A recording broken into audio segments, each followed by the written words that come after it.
All right, truth tellers, let's get into it. Let's bring in my favorite people. Judge Lauren Lake is back. Welcome back.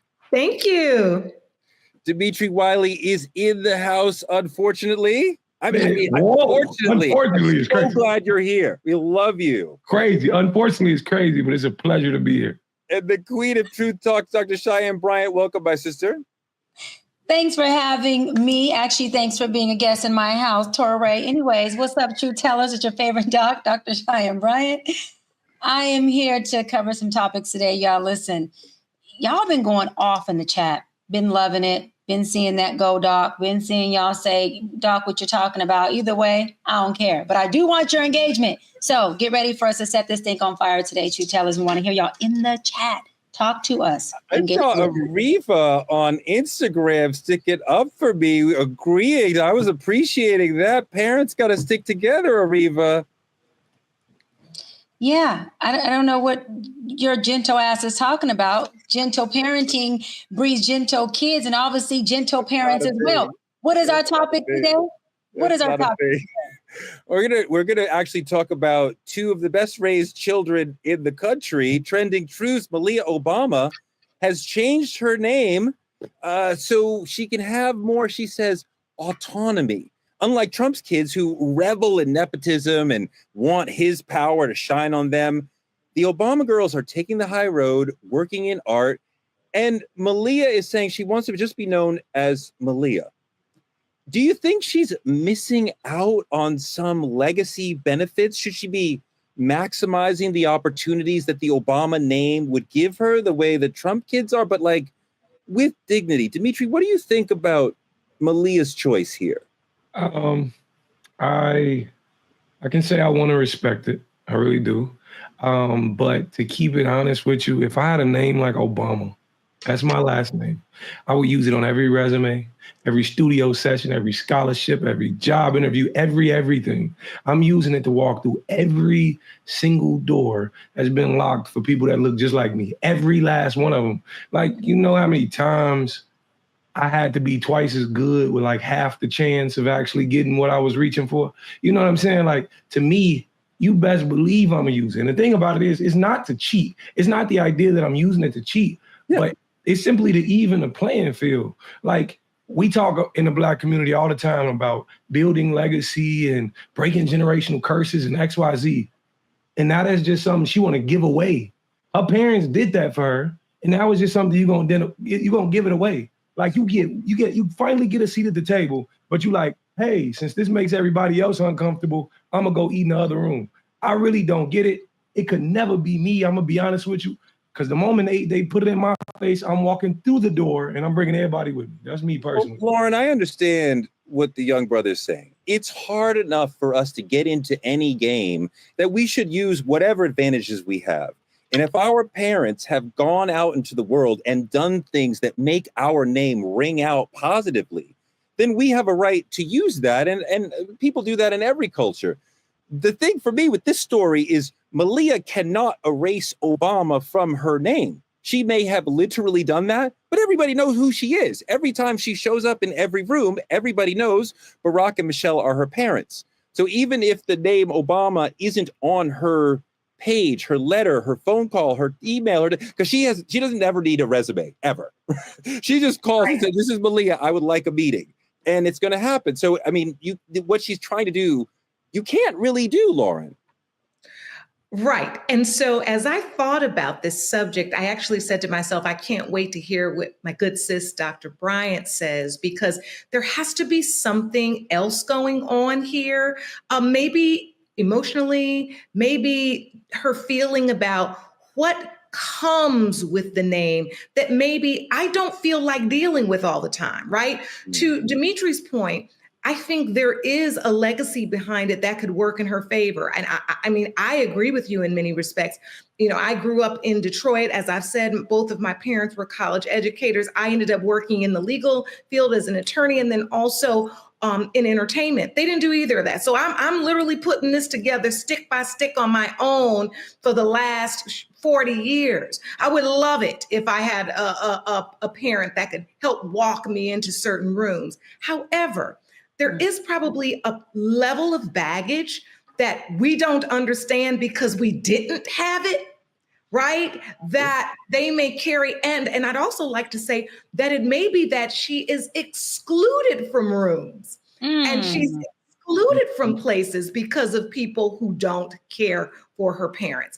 That's also a possibility. So I would say, and I would lean into, it's a personal choice that we have to respect, but to Ray's point as well, she looked just like both of them. I mean, you know what I mean? Like she's a perfect little smoothie, and it will be hard to get away from it. But look, it may not be forever. It may just be for a time in her, what is she, in her 20s now, early 30s? What are they now?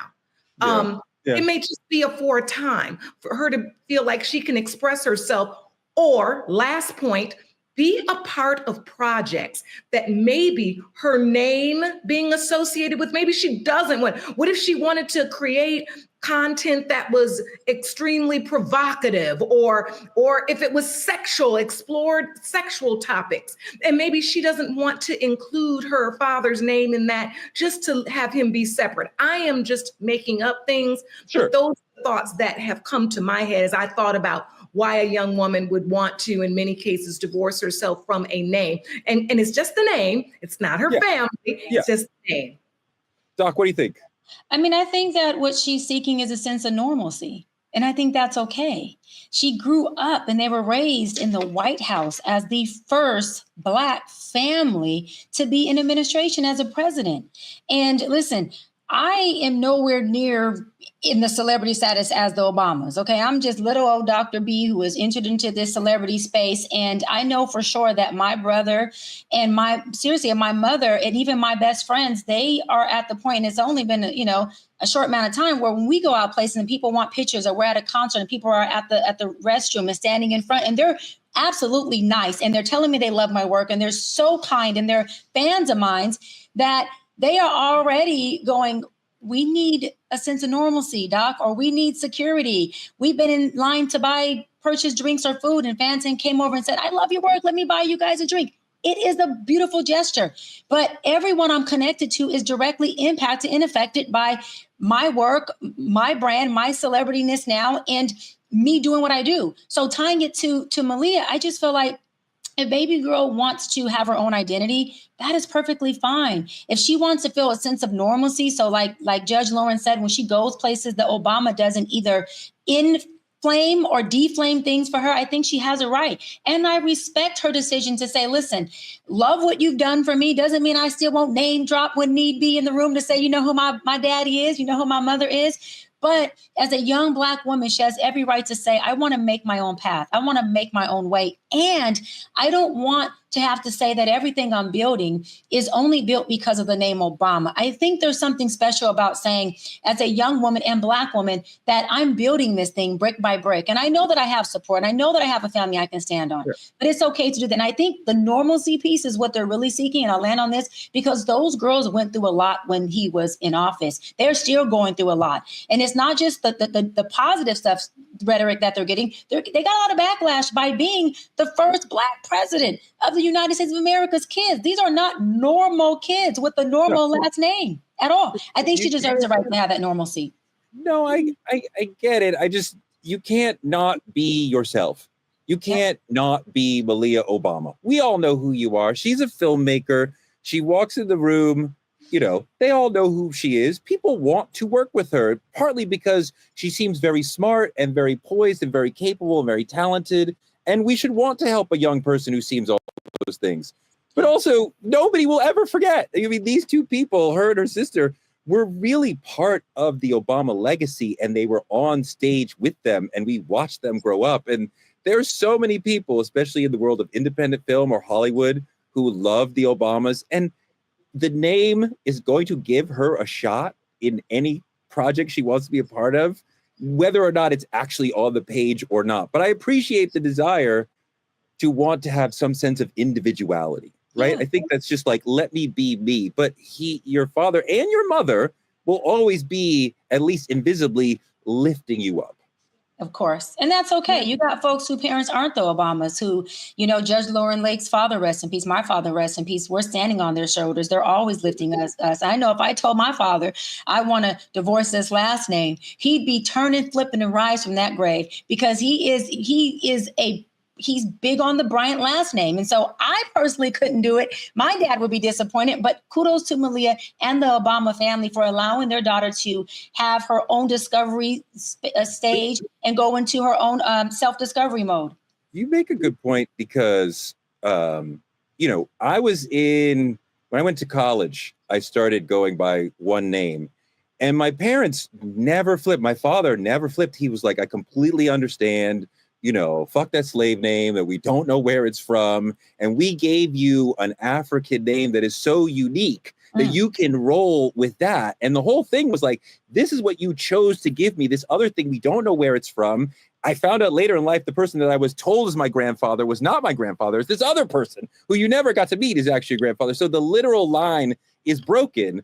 But my father, and I understand what you're saying about your father, but my father reacted to a totally different decision in a totally different way. And he totally embraced and loved, and he felt affirmed by it because he had been part of the decision to give me this unique name that stands out even without a last name. Wow. I love that, Ray, because the truth is paternity matters beyond the name, right? It is just a name. Think about it. For women as well, I don't have my father's last name, although, I am a living, breathing extension of his legacy, and I live that out every single day. I've created an entire show about that, but I don't carry his last name. I actually got married. I took that last name, and then I kept it because I was working. I think maybe for women as well, there is a thought that we ultimately may or may not take our future partner's or husband's last name anyway. We can always add our father's last name in as a middle name. We got options. So I think, right. And so that's why I said, kind of give a young woman a space to do what she feels like she needs to do, because she feels like she wants to do it, without, thinking that it is some type of, her being critical of her family or wanting to divorce herself from her family. I love y'all. I agree with y'all. I'm just over there with it. I'm on the other side of it. I think if she grew up on the opposite end, the opposite spectrum, and she saw what it's like to not have a name that actually rung a bell and that could walk you into a room, she'd completely be looking at this differently. I think it's the way she grew up, how fast she had to grow up with that name, because she was introduced to stardom as a kid or popularity as a kid. If it was any other way, she'd be looking at this completely differently. Because she doesn't see privilege. She may view it as a burden. And I understand. Give me a little privilege. Sprinkle it on me. Give me some nepotism. I would be LeBron James Jr., Jordan Obama. Give me all of it. Every last name you got. Give me all of it. I respect it, and I might be more like Dimitri with it, really, if you gave me, God forbid, you gave me that sort of privilege. Let me move on to our second story. Where Black and brown lives collide or don't. In response to the ICE raids, activists have launched a freedom ride caravan in defense of immigrant rights. But some Black influencers are saying, is this entire ICE immigration even our fight? Let's look at this video. We are the entire civil rights movement, okay? Every ounce of liberty any minority group got in this country, it was as a direct result of us being hosed, beat, and having dogs sicked on us year in and year out for decades, okay? Simply put, without getting in the nuance of the why, it's somebody else's turn. And who that somebody else is, that ain't none of my damn business. That's between all the other groups who ain't had a chance to be the line leader yet. I don't give a damn whether it's the Hispanics, the Asians, the Polynesians, the Planet of the Apes, or the terracotta flower pots. I don't give a damn. Y'all fuss amongst yourselves and figure out which one of y'all want to carry the baton, because from where I sit, and no fault of their own, all y'all hoes have ever done up until now is showed up to the party and you didn't bring nothing. I understand that a lot of the people who are getting deported and whose families are being torn apart, they were unable to vote. That those are not the people who voted, and they are receiving the back end effects of what the people who could vote. And while I may not understand everything about the Latin American diaspora, I know enough to know that, bitch, y'all got one thing in common, and it's the fact that you're Latin. All right. And your Latin brothers and sisters, the ones that came into the state the right way, the ones that they wanted to come in and their parents were immigrants, but they want to shut the door for the rest of y'all, the ones that married white and bred some of that Latino out of them, or the ones who are looking to marry white, or the ones who are like, you know what, I'm a minority, but not like this, just like this. You need to be calling them. Y'all people did this. Latino voters were the swing vote. Latino voters was the swing vote.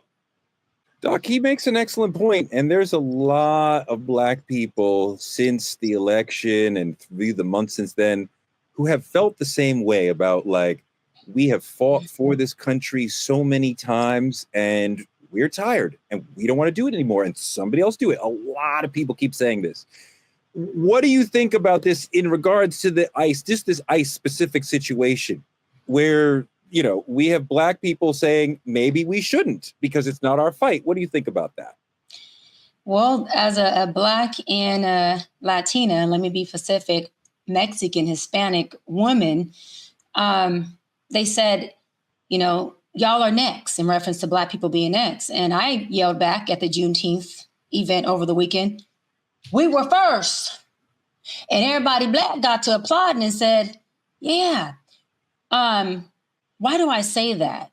Because we're never next. We're always first and always fighting for something that we need to shift and change because of our disparities, our marginalization, because of the modern day slavery that's still going on. Do I believe that we should be out fighting at the level that we do when it's our fight? No, because I don't think that this is our fight. Let me go deeper. This is going to hit a lot of people, and I'm okay with that. The racism between Black and Latinas or Latins is much more deeper, just not louder than it is between Blacks and whites. That is a conversation for some reason we don't have often enough, and we're not having loud enough. There's a lot of Hispanics that don't and have never cared for the Black community at a deep-rooted level. And there's a lot of white people who ally with us a lot more deeper and further than the Latin community. And when I say Latin community, I'm not talking about the Puerto Ricans, the Dominicans, because there are a group of Hispanics, when I say Hispanics, Mexicans, who would deem them as niggas alongside Black people being niggas. And so when we're talking about Mexicans and Blacks, that has been a deep-rooted race war that is not talked about. I talk about this with NAACP. It's always this Black and white stuff and supremacy we talk about, but there is a big racial disparity and a lot of racism that goes on between Mexicans on Blacks. And so is it our fight from a humanity perspective? Yes. But is it our fight always to be on the forefront, fighting for things that we don't benefit from? No. And so I say, is ICE in a position of not showing humanity towards a race of people? Yes. Are they wrong for that? Yes. Should they be treated like animals? Hell no. But I have to say that, no, this is not a Black fight. This is exactly that. This is a Hispanic fight. And we can stand in allyship, but I don't think we need to be at the front of the ship. Just how I feel about it. Again, and my family is half Mexican, and that's just how I feel about it. No, I respect the position, and you have every right to that position. And a lot of Black people agree with you. I think that it is our fight because I think that justice anywhere is a threat to justice everywhere, right? And that is something that Dr. King has talked about. And my allyship in these sort of situations is not transactional. It's not, I'm not supporting Latinos or immigrants because they supported us. I'm supporting what I think is right. no matter what direction that they go. I'm going to fight for the justice that I believe should exist. I want to roll a clip of an African business owner who said that his Latin employees were plotting against his Black employees. Let's look at that. Who are working in my company. I'm a Black man. I own a company. I hire a Latino. The Latino comes back and complain about the African Americans because the Latino thinks because I'm African, I don't have any relationship with the African American. The Latino comes to me and tell me that you are an immigrant. I'm an immigrant. That African American cannot work. I have Jose, I have Gonzalez, my brothers who know how to work very well. You need to fire the African Americans and I will bring a lot of hardworking Latinos who work for your company. This is my company as a Black man. My company. I was a contractor at Quantico Marine Base in Virginia. A contractor for General Electrics. And the Latino workers that are hired, they are snitching on the African American workers that are hired for me to fire the African Americans so they can bring Latinos to take their place. Dimitri, do you feel like when you watch a video like that, when you hear the stories that like Dr. Brian is talking about, that do you feel like the Latino community, the Hispanic community are truly our allies? Not exactly. No, I don't. No. This is me being very transparent. First off, before I get into that, can I say how proud of that business owner I am? Because for once, I seen Black support Black, and you know, if you know the actual heritages and things around that nature, to be African American and support African Americans and seeing us all as one. First off, applause, because he didn't have to take that stand. But Torre, you said something earlier. You said an injustice for the Martin Luther King quote: "Injustice everywhere is a threat to justice. The injustice anywhere is a threat to justice everywhere." Now, I do believe you. I feel you. I get it. It resonates through my bones. But I don't quite feel like anybody should use that quote against me when you want my Black body to be on the front line. Like the question becomes, where was all this in 2020? Where was the Latino Black Alliance in 2020? Because if I remember correctly, there was a lot of them who actually sided with the cops and with the Karens and all of these things. But now it's Black and brown power unity. But when we needed that back then, I ain't hear from too many people. It was crickets back then. You know what I'm saying? And all I'm saying is, if you want us to fight with you, you got to fight with us. Black pain is an ongoing thing. So I just can't put my fight down and come fight for yours. It's interesting because I think there's some deep cultural differences that we're referencing, Lauren. I think for one thing, in Los Angeles and in Southern California, the Black and brown communities have historically been more at odds. And in New York City, the Black and brown communities have felt politically aligned and have fought together more often. So when I think about back to 2020, I feel like a lot of brown people were out there with us. But if you were in California, you had a different experience, then maybe that was different. But Lauren, there's a lot of reasons I think that are valid about why Doc and Dimitri and others maybe feel the way that they do. And I think some of it is like, I want to hear your thoughts, but some of it is like the way that we feel as people of color. Some Latino people don't look at race in the same way, that they're putting other things like religion or wanting to be American or whatever, like the way that we wear race on our sleeve and it's a defining political factor for many of us. For a lot of them, they don't look at the world in that same way. I think you are correct. I think African Americans have a different relationship to this country than most other races and cultures. I mean, it's just different. It is what it is. You can't change it. And we know things about the way this country works because we have had to live, die, endure, survive through this for centuries. And I've said this earlier in the week as we've talked, we have to play chess and not checkers. We have to think before we all go running out in the streets, because what we know as African Americans is this changes the dynamic of this whole fight if we go running out into the street. And nobody can tell me any different. So I say to myself, yes, The essence of what's happening here is a part of our fight. Racism, denial of due process, civil liberties, all of those things are a similar and often in a joined fight that we move through as people of color, which people don't even like that term anymore, Black people and brown people in this country. However, although the essence of the fight is the same in some respects, the execution of it has to be different because we move in this country differently.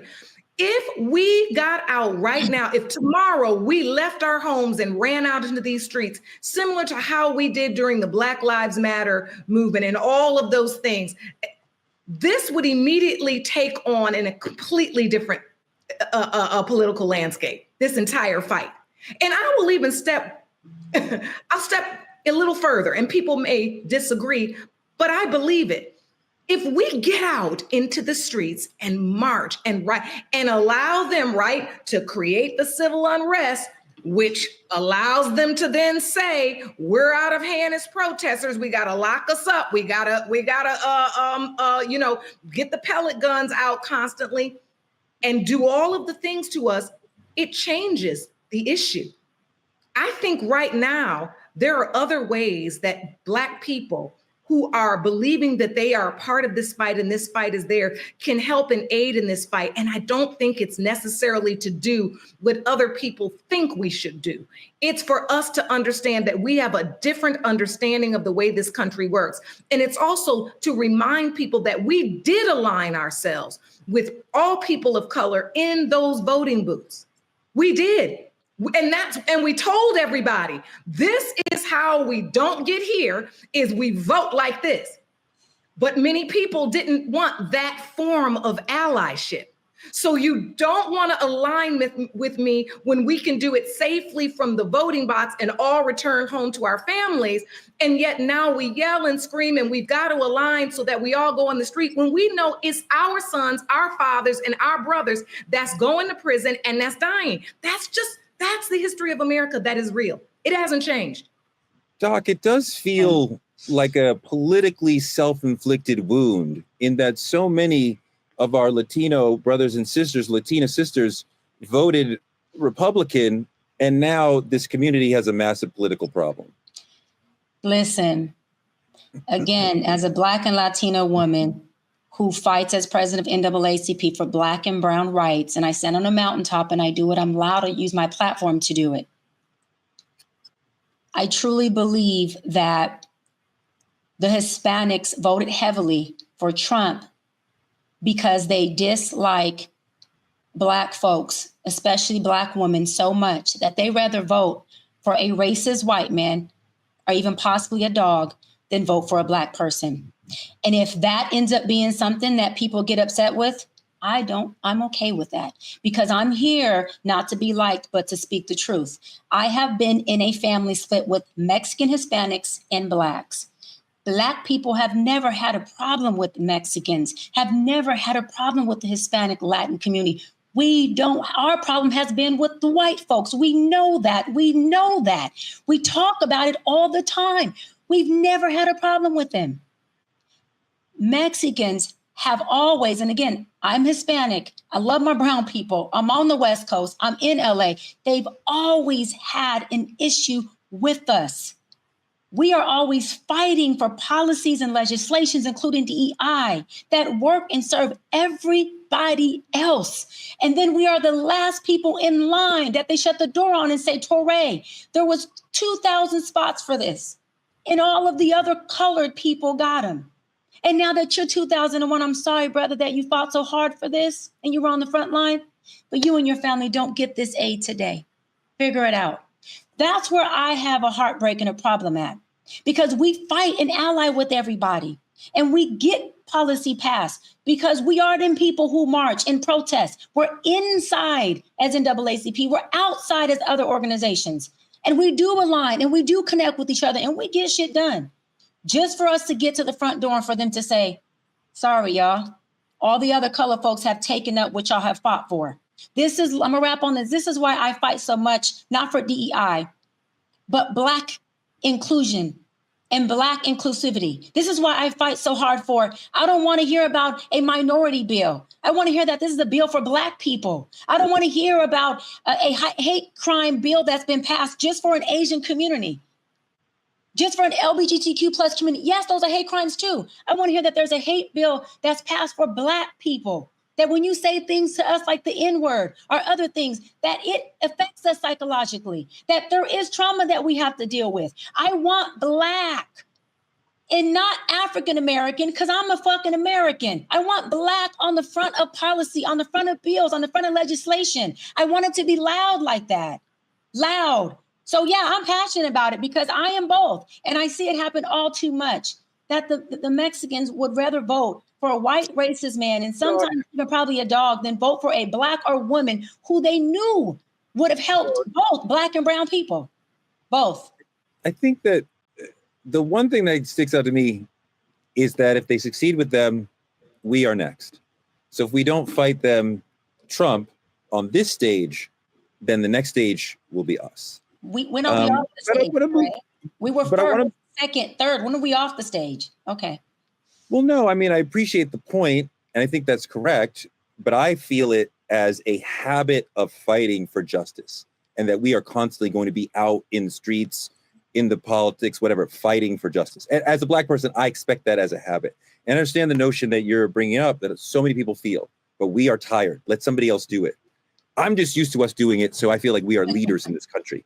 Speaking of leaders in this country, in our politicking segment, Auntie Maxine, my favorite congressperson, Representative Maxine Waters of California, showed a lot of strength when she made her presence known at the LA ICE raids, at the LA ICE raid protests and detention center. Let's take a look at her visit.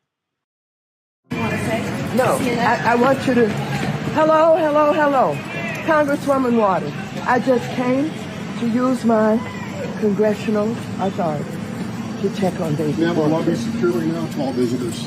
Excuse me, I need to get in. Contact our public affairs office. I need to get in. Judge Lauren, let's talk about this. Is it performative, or is this like actually like her duty? And like on their side, what right do they have to close the door to a congresswoman doing her congressional duty? And we've seen them do this. This happened to in New Jersey, to a couple Black elected officials. This happened in other places. So how are they even able to tell her, no, you can't come in here? Well, they shouldn't be. However, I mean, first of all, as a congressperson, they have the legal right and the responsibility to oversee federal agencies, right? So she walked up there basically to say, listen, people are being detained. It is my, not just a right, it's my responsibility. I need to see how this is running inside. Now, they closed the door on her face, which legally they're really not supposed to be able to, but there is always an exception.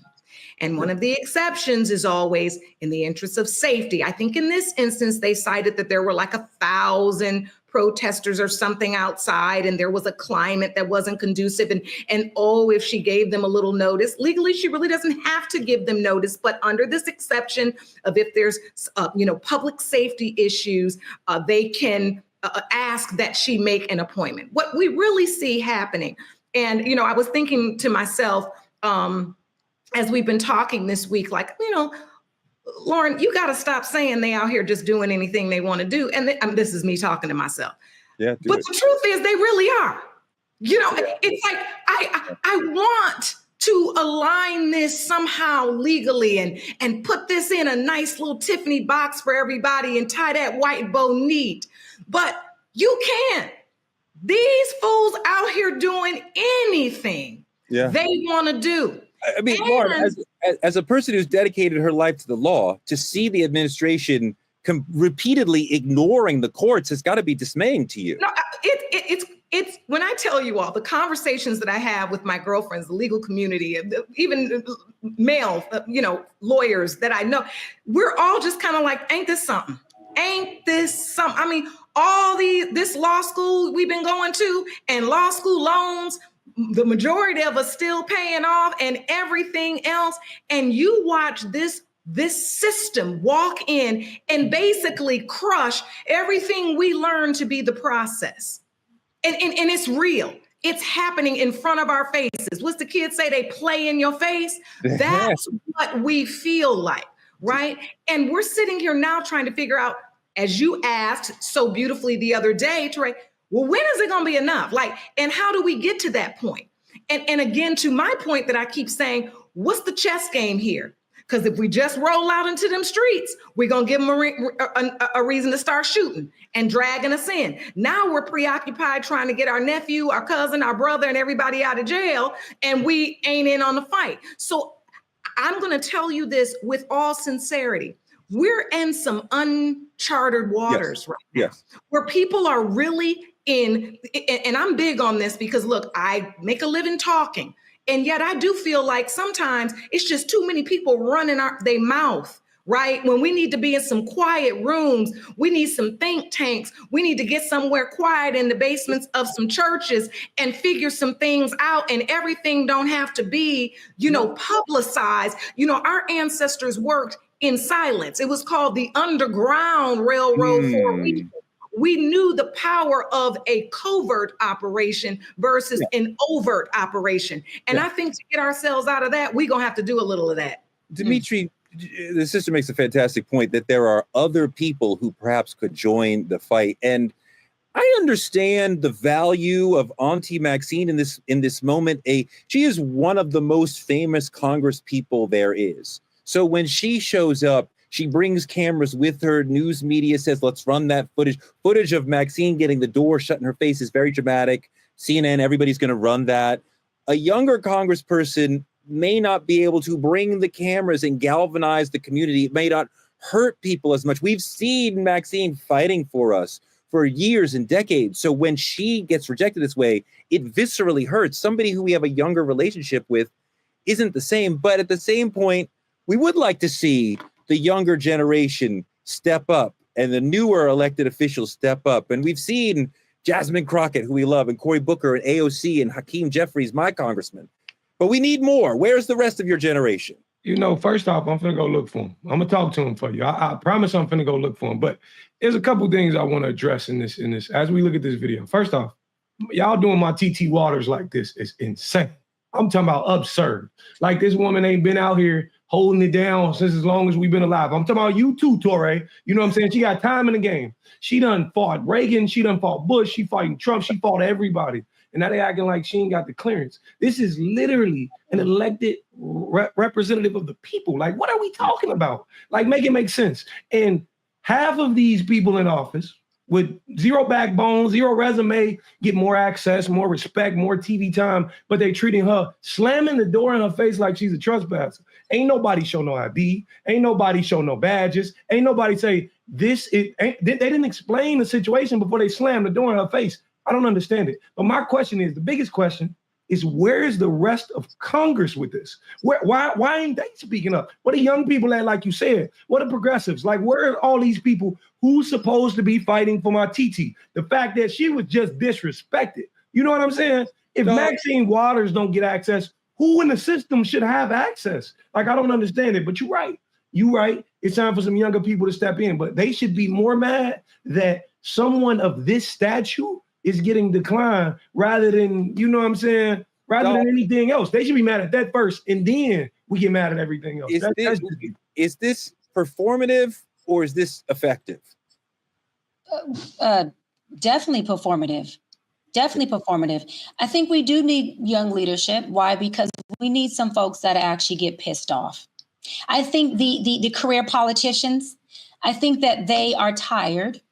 I think that they are trying to show this very graceful, astute way of leadership. And it looks good. It's performative. It's transactional. Looks good on camera. We need some young folks to get in there and get pissed off. I'm not saying get violent. I'm saying be passionate, be pissed off, have a different oomph for what's going on. They arrested our state senator, Alex Padilla. You arrest a senator by saying they didn't know that he was a senator. But that's a lie, because the person that escorted him in there introduced him as Senator Alex Padilla.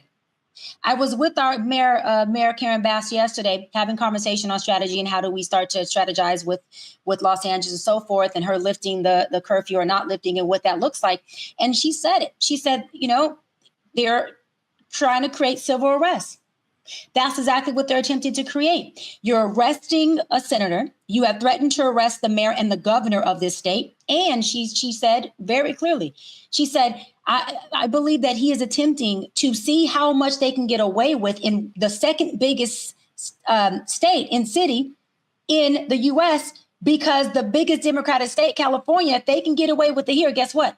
They can get away with it anywhere. Why do they want to create unrest?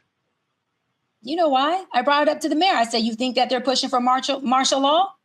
And of course, as a mayor, I want to make sure I protect her as well. She didn't want to use that word because she doesn't want to put out a fear factor into her citizens. And I understand as leadership, but I can use it. And she said, I think they're trying to create a civil arrest by showing that we're out of control, by showing that the elected officials down there can't even handle their city. She went and put a curfew, and a curfew means what? We're out of control. And so again, the attempt to create a very hostile martial law environment so he can call this martial law and be into this dictatorship is what he's attempting to do. And let me tell you why, because you have the folks on the street saying LAPD should back off. They should not be out here. They should back off, right? But if they back off, who do you think takes over? The Federal Bureau. Who do you think takes over? The feds. Right. The mayor was talking. Come on, sis. The mayor was talking about this. She was telling us, if you want the LAPD, the city to back off, the feds. Who feds? Who? The 300 National Guard? Who? That's the 700 Marines? Who are already here? Who are already here? This is the point. Who are already here? Whoever they decide to send. This is the point, though. But if we tell all of our law enforcement officers here to back all the way down and don't have no involvement with policing our community, then our community is stuck with just the damn military, with just the damn National Guards. That becomes martial law. That is now the military taking over the city on our own soil. That is exactly what they want, which is what we cannot play into. Go ahead, sis. I just have to say this because when you said performative, it came to me that sometimes the performative thing is necessary, right? So while people might think she's being performative, she's old school. I'm going to go in there, and if they let me in there, I'm going in. If they slam the door in my face, they may feel like Dimitri. But whatever it is, I'm calling attention to what's going on. What she's saying is I'm not afraid to go knock on the door. And I say this, and look, I'm old, so I keep bringing up old stuff, but it's who I am. Emmett Till's mother was performative. She left his casket open. Yes.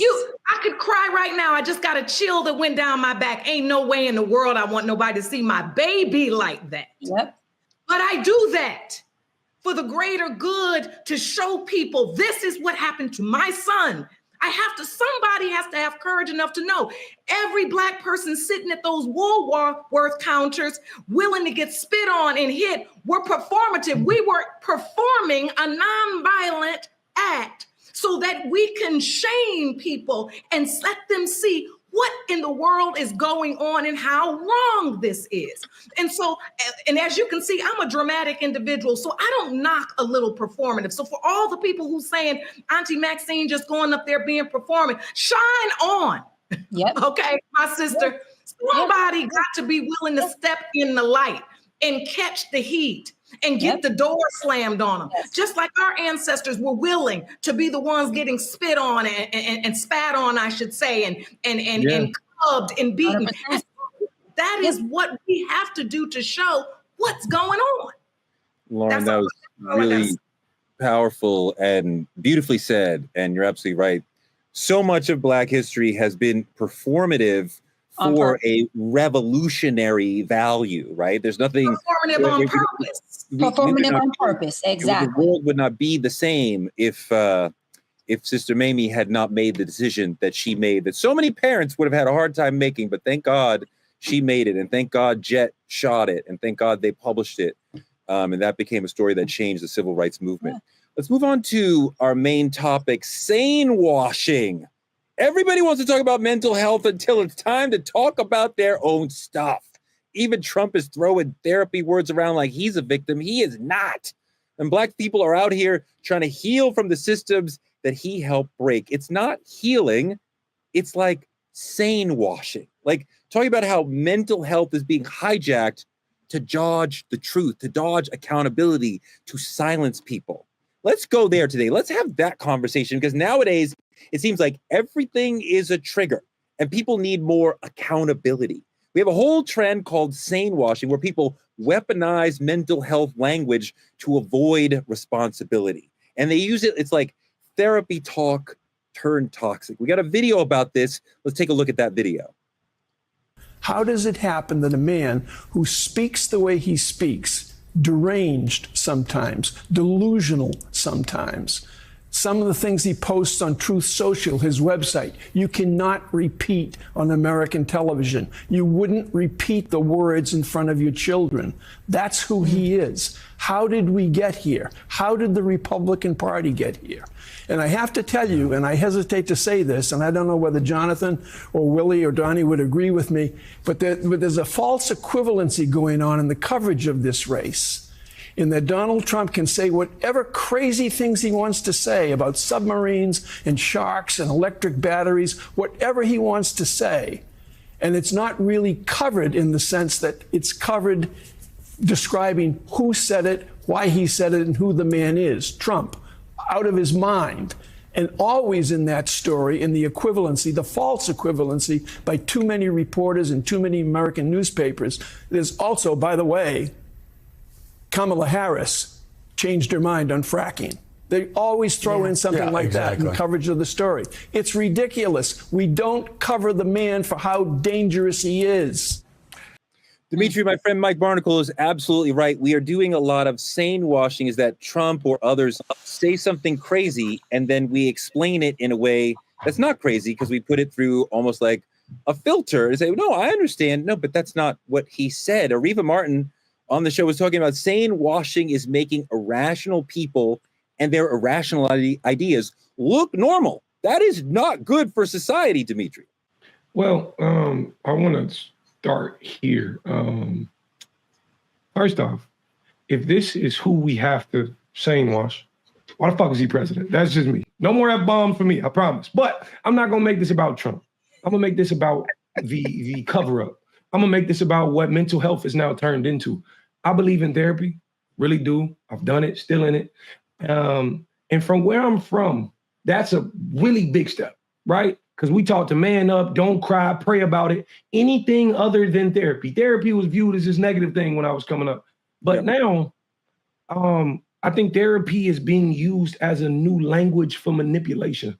I think it's not some form of emotional intelligence that they're seeking and learning in therapy. It's some emotional escape artistry that people are now doing. Like everything is it's not about how you feel. You're just projecting that onto me. Oh, I'm triggered, or my boundaries are XYZ. And people, it's fucking people up to the point to where people who are actually doing therapy, who are actually doing the work, who should be proud of themselves, every time they're triggered or bothered, or they understand the situation to a depth that therapy would explain it, then it becomes, here we go with this shit again. To the public eye, people are viewing it as an excuse. And when in all actuality, it's a real fucking thing. And to see it used to this magnitude, this is our president we're talking about. The fact that you feel like you have to explain what he's trying to say, he shouldn't be talking. This should not be the man speaking for our country. That's just me. But I absolutely hate what therapy's turned into.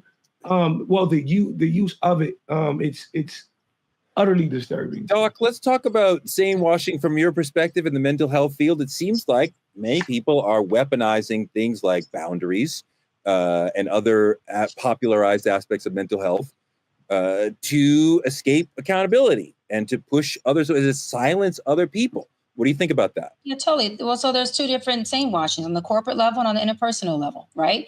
So at the corporate level, which I would tie more to Trump, or elected officials are on the business level, they use it so that they can obviously manipulate people to have them in the space and in the environment that they need them in so that they can get the performance and the transactional responsibility or expectation of them, right? And then it happens at the lower level of the interpersonal relationships where people are using mental health words and terminologies and diagnoses more as a way to say, look at me, I'm the victim.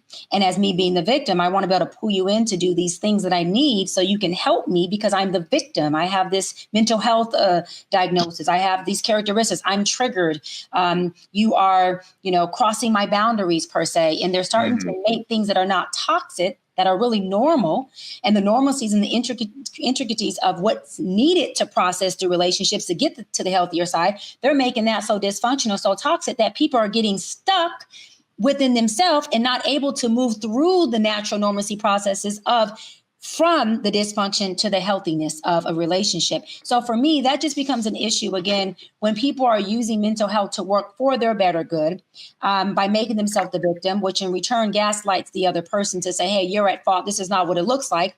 And you are being toxic towards me, when in reality, you have two imperfect people that just need to work through some things. And at the corporate level, it's really dangerous because they're doing it again through media. They're doing it through politicking. They're doing it through leadership. They're doing it at the executive level, where you have staff members, you have a cabinet, and you have folks like us who are citizens of a presidential administration that totally sane-washes us with putting out these rhetorics so that we believe, and we are brainwashed, sane-washed to believe that we have a problem with his ideology if we are not in alignment with it or don't agree with it. It's intense manipulation, and people do it everywhere.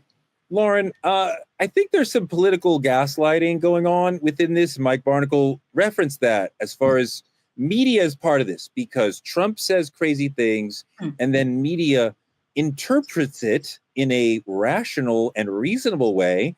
And then we are meant to deal with a reasonable and rational idea when that is not at all what he said.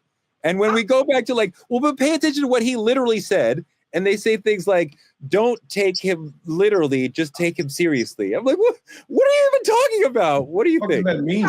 Talking in circles. It's like we all living in a Cracker Jack box. It don't make no sense. And that's why I sometimes I really do now have to turn off the news, because it becomes an insult to my intelligence and an assault, right, on my intellect. Because you're not going to convince me that what he just said made sense, or what you just said makes sense. And how you going to spend an entire hour, bring on legal pundits who have, like I said, gone to law school, political analysts who've been doing this for 30 years and talk in circles for an entire hour about something you know didn't make sense, or more important, we know they lying. And I think we have to this is why this show exists. Truth Talks, to speak truth to power, for us to be able to start saying, listen, we're not doing all that. Call us when you're really ready to talk about it. And we need to show it through our viewership, where we're watching, right? That's why people need to tune in here so we can call it like we see it, instead of sitting there wasting and being on a news cycle for 3 and 5 hours, and you leave out there being hypnotized by phrases, fake. Remember, it all started with fake news. That was like the quintessential gaslighting. Anything that he didn't agree with, anything they didn't like, anything that was contrary to their agenda was fake news. Right. Fake news. Right. Like, alternative facts. Exactly. As if, like, okay, even if it's an opposing opinion, is that fake? Or is it an opposing opinion? It's a real opposing opinion. It's not fake news. So we've been dealing with this for a long time. And I think we have to be able to kind of look, it starts personally, as Doc said. It's not just in the political landscape, it's even in our own homes. I'll end at this. I mean, you see the kids now today. How many times have I heard a parent, say, oh, well, so-and-so, they need to take a mental health day, so they stayed home from school. Or what? Ain't nothing wrong with them. Ain't nothing wrong with them. No, all right, Lauren, I was with you till then. You lost me at the end. But Doc. No. Let me finish my point. Because kids have learned to even weaponize that phrase against their parents. And it's to Dimitri's point. Some kids might need the mental health day because they need it and there's something they dealing with. But what we've learned now is tell your mama, tell your dad and them, just tell them you need a mental health day. And then you can just stay home. And I'll stand by that. 10 toes. If I had 20, I'd stand by it. I got your other 10. Yes, I got your other 10. Some people, for sure, they're teenagers. You give them an inch, they'll take a mile. That's it. Some people are taking a mental. I've had it in my own home when I'm like, I was conned in the morning, and then in the afternoon, I'm like, you weren't really. But I do think it is important to respect the children, and when they say something is wrong with them mentally or physically, that we have to listen to them. And even if they con us or they were not telling the full truth, the notion that the adults around them believe them when they say something is wrong with their body, mentally or physically, is a very important lesson for them. But Doc, I want to get to you. I want to get to you on the notion. He's into gentle parenting. He gives an unlimited leash. So we'll have a whole episode on that. He's gentle in that area. So we'll do another episode on that. We'll do a full episode because I'm not for gentle. We have a lot of on the gaslighting. So I was only speaking about it as it becoming a weapon that they're using to gaslight, not the fact that certain children really do need a mental health. And we know kids do it all the time. Kids learn to manipulate by parents who are gentle, who allow them to manipulate them and fall into their tactics, and it only hurts the child. The gentle, children will manipulate any kind of parents. They're not. It's not just parents who are understanding and loving toward them. Also, parents who are harsh toward them. It's not that one side is going to get tricky. Let's get back on topic because harsh and discipline are two different things. And we know you're triggered by harsh and abuse. We can have a whole episode on that because I want to talk about that. But let's get on topic because gentle parenting is effective in certain areas, but discipline and obedience is needed at all levels in your life, as a kiddo, as an adolescent, and as an adult. But Dimitri, part of what we're dealing with is Black people saying, and sort of embracing this notion of sane-washing and sort of like, are we healing? Are we sort of hiding? Like, are we really trying to deal with like trauma? Or are we like just hiding from that? Yeah, it's a toss up. They're like she says, Cracker Jack boxing is getting a little confusing. It's getting hard to tell the difference these days because everybody's using it. But can we talk about the I like to call it the Candace Owen effect? I don't know if you guys know what I'm referring to, but it's the idea that Candace Owens, I don't know if y'all actually hear her speak, but a lot of times she's using phrases like victim mentality, personal accountability, stop being triggered when she's speaking to people. And it all sounds deep on the surface, but like she's really dismissive to like systematic oppression and shit that we've actually been through. In all actuality, Candace Owens looks like what white America would want us to look like. You know what I'm saying? She's using it to her advantage. And to me, I think people don't actually speak on that side of it enough because that is absolutely a real thing. Wait, Dimitri, do one more line for me. I wanted to catch that point. You say because she's appearing in this very, like how you believe white culture receives us more. What pretty face, the straight hair. No. She's just what are you saying? Artist. She's just a political performance artist who says things that white people want to say, so that she says racist things. Right? And she's doing it from packaging that they like to receive it from. I was just trying to make sure I understood his point. Hold on. Dimitri, the thing we're trying to drill down on is therapy talk being used as gaslighting and Black people dealing with therapy and the ideas around therapy that have come into society, but using it to weaponize, to push people away, to not take accountability. Right. Are you seeing that? Yes, absolutely. I'm seeing a ton of it. And it's even in the phrases you use in these conversations. When you throw therapy in somebody's face and you say, I think you need to stop there's some people I know, and I'm not gonna, get too personal, but you hear people all the time on the internet saying, you need to look inward. You are actually the problem. You're these things without knowing any knowledge of what's going on in these people's lives. The moment you say somebody's victim blaming, or the moment you say maybe the problem's inward and you should reflect in, you're using all this therapy analogies to push aside what they've actually been through. Yeah. And all I'm saying is, if you really pay attention to how Candace always delivers her messages, it's in that format. So it makes her seem like she's completely against everything we've been through. So, I mean, Doc, where are Black people going astray on this? It's because I think as a nation, Black people, everybody's like, moving slowly toward acceptance of these ideas around mental health, taking it seriously in our lives. We've seen it go from something that people did not take seriously to something people take very seriously. But a lot of Black people, Charlemagne the God, are like, yes, I can't wait to go to therapy. Everybody should go to therapy. So this notion of sane-washing, how does this resonate for you? I mean, I think I agree. I think therapy should be a lifestyle for all of us. I don't think it's a black or white thing. I think it is a great preventative measure, and folks use it too often as an intervention, which I always say is oftentimes too late.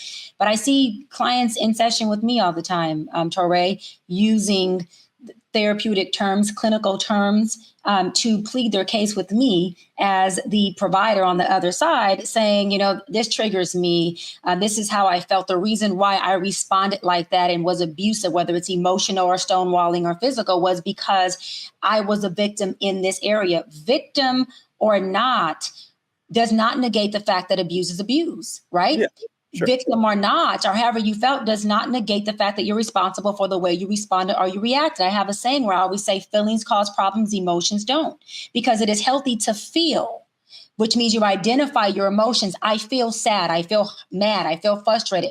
Perfect. We want to know you're human. Let's identify those emotions and let's figure out what you want to do with them. But once you let your emotions, how you feel, get into your feelings, we have problems because then you're reactory. Then you're functioning at a low level where you're not able to regulate your emotions, and that causes a problem. And what people do is they get into a low functioning state where they can't regulate their emotions because they don't know how to identify their emotions, and they're in their feelings. And guess what happens? They want to say, well, the reason why I'm this way, Torre, is because you're talking about gentle parenting. No, doc, you are inflamed because you may be triggered with the gentle parenting word. Or no, Torre, you're triggered maybe because you've experienced abuse in the past. Let's talk about that. Let's not talk about how you and I are victimizing each other by our difference in opinions. You and I are not victimizing each other, Torre. We're having a difference in opinion about a topic that one or both of us could be feeling triggered or feeling passionate about. So what I'm saying is people need to learn to stay on their square, take responsibility for what they put on it, and not say that you are causing me to feel a certain way, because emotions are something that are normal. What I choose to do with them is my free will and my choice. And I'm not a victim by you because I am responding in a way based on what you've said or what you've done to me. I have free will, and therapy teaches you to use your choice and use your process before you produce a response. Lauren, I think that Trump is being sane washed by media quite often. And a lot of what he does that is abnormal, media is like, you know, they find there seems to be a way of normalizing it. Mm-hmm. And, you know, partly this is coming from the way that they have silenced and chilled media, but also so much bullshit is coming at us that it's very difficult for media to even understand, you know, and properly contextualize what's going on, because it's such an abnormal situation. What do you think about the role that media is playing in sort of normalizing Trump and sane-washing Trump and the impact that's having on Black people? It's incredibly impactful. And like I said, it goes back to the whole fake news thing, right? When they came up that slogan years ago, they were basically creating a series of lies.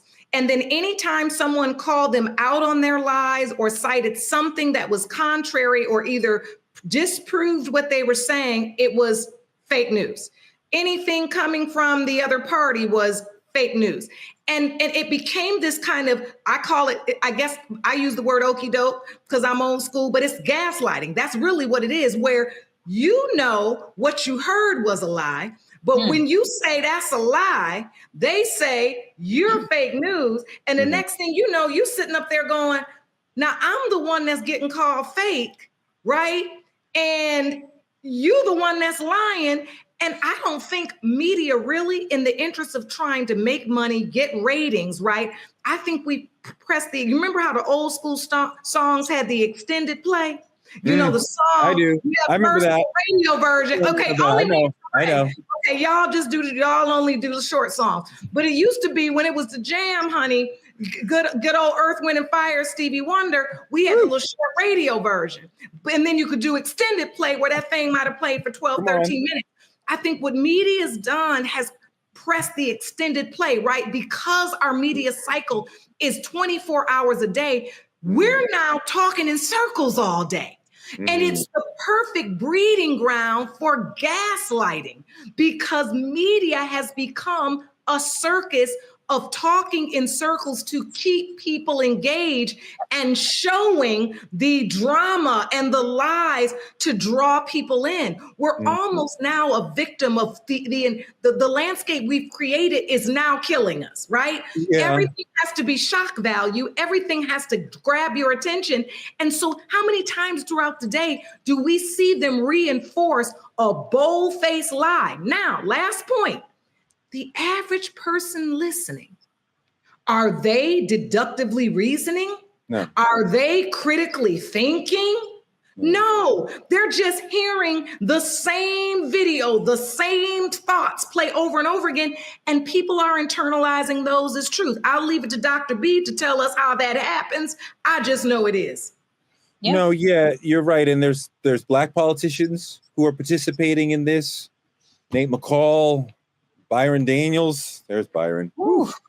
The sane washing is leaving people misunderstanding the reality that we are in. As Mike Barnacle was talking about at the top, that they are unable to understand how dire the situation is for Black people in particular, for our democracy. There's one of the enemies of our democracy now to tell us that insane things, cruel things, bizarre things, unconstitutional things are, well, Trump has the power to do that. That's just what happened. And we need a much more critical conversation about the news we're getting rather than telling people what happened.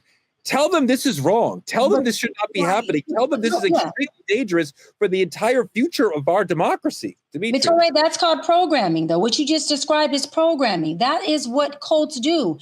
They program. Candace Owens has taken a long time for people, especially Black people, to finally take a liking to her because through her programming process, where did Black people take a liking to Candace Owens? Where did that happen? Hold on. Candace Owens was just on, I don't want to name the wrong, not Morgan Pierce, was another big show. Jody knows what I'm talking about. And she had millions of live views and people were literally in the chat, Black people, just rooting for her. So I'm back. What I'm saying is it's programming.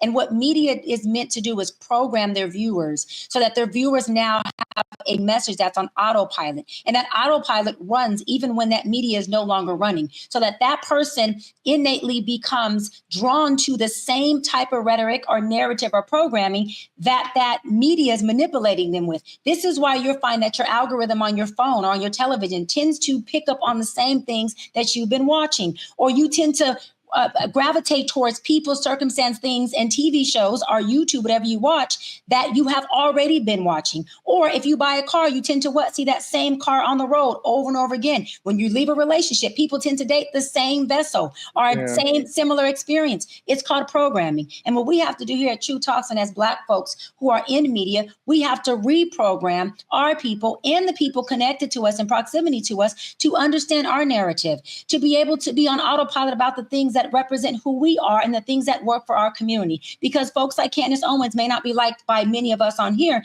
but if you go to her page, there's a shitload of people globally who she's converted to agreeing and liking this Candace Owens and her message of programming. And go to her page.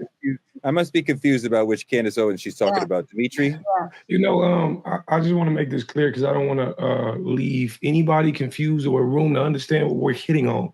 The idea of this is that the media is saying, oh, Trump's just misunderstood. He's dealing with the pressures like everybody else. They're trying to dumb him down to a humanistic standpoint to where you can understand it. And they're doing it through therapy and things like empathy and all these things. And you got people, us, falling for the okie doke, saying things like, well, Trump gave us a check when other people didn't, or like, I don't like Trump, but at least he's honest, or, he's keeping it real and Biden was fake and all these things. But then you have Nate and Byron actually attesting for this, saying things like, Trump did more for Black people than any other Democrat or XYZ or blah, blah, blah. But Trump knows exactly what he's doing. And he knows what hand it is to play to get you guys on his side. And I think, in my opinion, it's a dangerous thing when you see Black men actually advocating for this. Why? That's programming. Because people believe people believe, oh, it can't be racist if it's a black man saying these things. Oh, this is a black intellect. So we should agree with this. And then you got people who are pulling that side of, and they're falling for exactly what it is. So all I want to say is be very conscious of who's pushing these messages and what messages they're pushing, and understand that this is a president we're talking about here. Yeah, indeed. Well said, Dimitri. That's our show for tonight. Thank you so much for hanging out with Truth Talks tonight. Like, comment, and subscribe on our YouTube channel at Truth Talks-Live. Watch us simulcasting right here on the Black Star Network after Roland Martin Unfiltered. We love his lead and appreciate his support. Support Black media at Cash App, Truth Talks Live, or any of the links on your screen will help us support the show. You can also support us by advertising with Truth Talks, like our friends at the Playpad in Atlanta, Georgia, who reach our over 10 million person audience by working on our social platforms. Small businesses and influencers can partner with us by visiting truthtalkslive.com. Hair Maniacs loves the show, loves Dr. B, loves supporting her in her beauty journey. Tell them about your hair, Doc. Well, listen, y'all, I done told them about my hair every show. Every time you see my hair, know that this is my hair. And this is Hair Maniacs. That's what it is. But it's not just hair. I also use their edge control. They have a really amazing growth oil that I not only put on my hair, I put on my eyebrows as well. It thickens my eyebrows. And it literally has thickened my hair. I already have thick, natural, curly hair. They also have a curl mousse. I mean, these folks have eyelashes, anything glam you could think of. They have for those who wear lace front wigs, or you want to wig it down. Sometimes when I'm on set, I allow my glam squad to put wigs on me. They have this really good wig spray glue. They have a wig glue that you set on 30 minutes. That glue stuff is off. Take that lace wig off, honey, and go to bed and put that scarf on. But Hair Maniacs has everything you could think of, from hair, lashes to glam. They take great care of your doc, as you can see. Next week, you'll probably see this hair down with some beautiful curls, but it will still be Hair Maniacs. You know what it is. Beautiful. You look fantastic with that. Become a VIP member of the Truth Lounge and click on any room for any host. We want to make sure we thank our supporters, Juanita Mahdi, Kyla Carr, and Benjamin Gomes, for their weekly cash support for Truth. If you want to be included in our credits, hit that Cash App and show us some love. Keep supporting Black independent media by telling a friend to tell a friend to watch Truth Talks. This is your family. This is your friends. We're Truth Talks. We're going to come together and argue every night, 8 p.m. EST, 8 p.m. PST on the West Coast. Hit the notification button so you don't miss any of our great moments. And we will be back every night at 8 p.m. We'll see you next week.